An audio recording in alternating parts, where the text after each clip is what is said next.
আমরা সর্বপ্রথমে বাংলাদেশের অত্যন্ত জনপ্রিয় নায়িকা প্রতিষ্ঠা প্রথম সংগঠনের নামে করা হয়েছে ভূতের রাজার পক্ষ থেকে এই প্রতিষ্ঠানের রাজীব খান।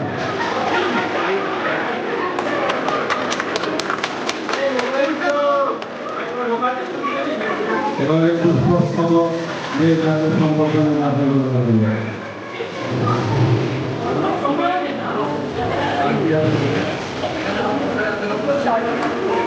এবারে স্মারক প্রদান করা হলো। আর তারপরে আরেকটা প্রস্তুতি করে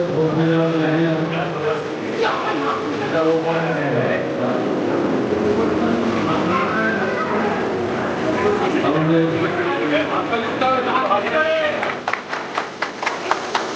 সেটা জানি না কিন্তু পরীক্ষা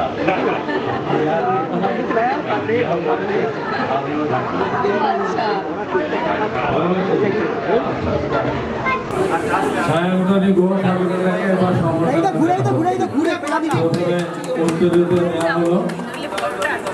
হলো না।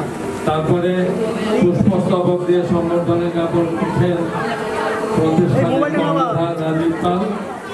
তারপরে স্মারক দেওয়া হচ্ছে।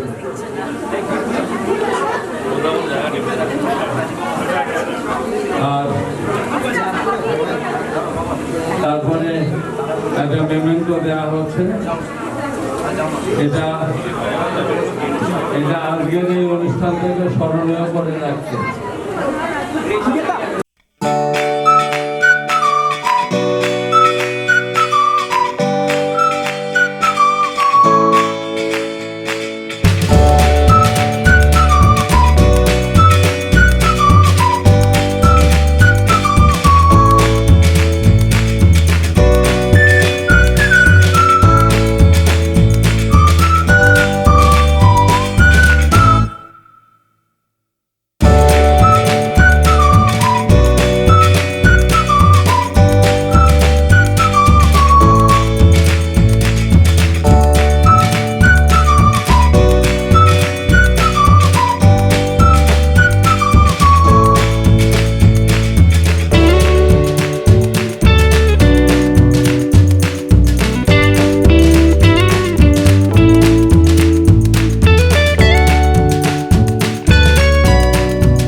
আপনাকে কি কলকাতায় আবার শাকিব খানের সঙ্গে দেখা যাবে? এখানকার কিন্তু ওর বাবা, এটা তো মানে চাইছে দেখো এইটা আসলে মানে কি বলবো, কিছু কিছু মানে কাজের ব্যাপারটা থাকে, ওটা আসলে তৈরি করতে হয় বা তৈরি চাইতে হয়।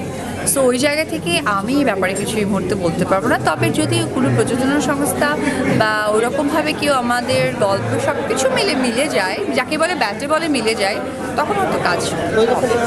তো এখানে খুব ভালো একটি জায়গায় এসেছি। সবচেয়ে বাঙালি, আমরা মাছে ভাতে বাঙালি। খাবারের জায়গাটা কিন্তু আমার মনে হয় যে বাঙালিদের থেকে খুব বেশি কেউ চিন্তাই করে না। তো আমরা এই আমেজটা নিয়েই থাকি। ধন্যবাদ।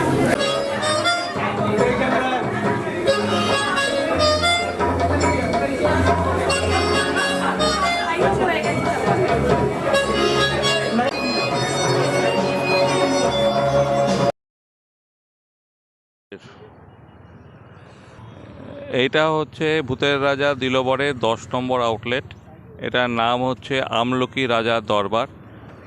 এটা হচ্ছে সেই আমলকি রাজা যেখানে নাকি গোপীকে গাধার পিঠে চড়িয়ে বের করে দেওয়া হয়েছিল বেসুরো গান গাওয়ার জন্য। তো এখানে থিমটা হচ্ছে আমলকি রাজার রাজদরবার। আচ্ছা, এখানে অন্যান্য যে রেস্টুরেন্টগুলো আছে আমাদের সব জায়গাতেই, তো মোটামুটি সব জায়গায় থিম বেস রেস্টুরেন্ট। তো কোথাও হচ্ছে আমলকি রাজার দরবার, কোথাও হীরক রাজার দেশ, কোথাও হচ্ছে শুন্ডি রাজার, কোথাও হচ্ছে হল্লা রাজা। তেমনি এটাও হচ্ছে একটা থিম বেস রেস্টুরেন্ট যেটার নাম হলো আমলকি রাজার দরবার। অন্যান্য জায়গায় যেরকম বাঙালিয়ানা খাওয়া পাওয়া যায়, এখানেও সেই একই সেম ভূতের রাজা দিলবরের সেই অথেন্টিক বেঙ্গলি ফুড এখানে পাওয়া যায়।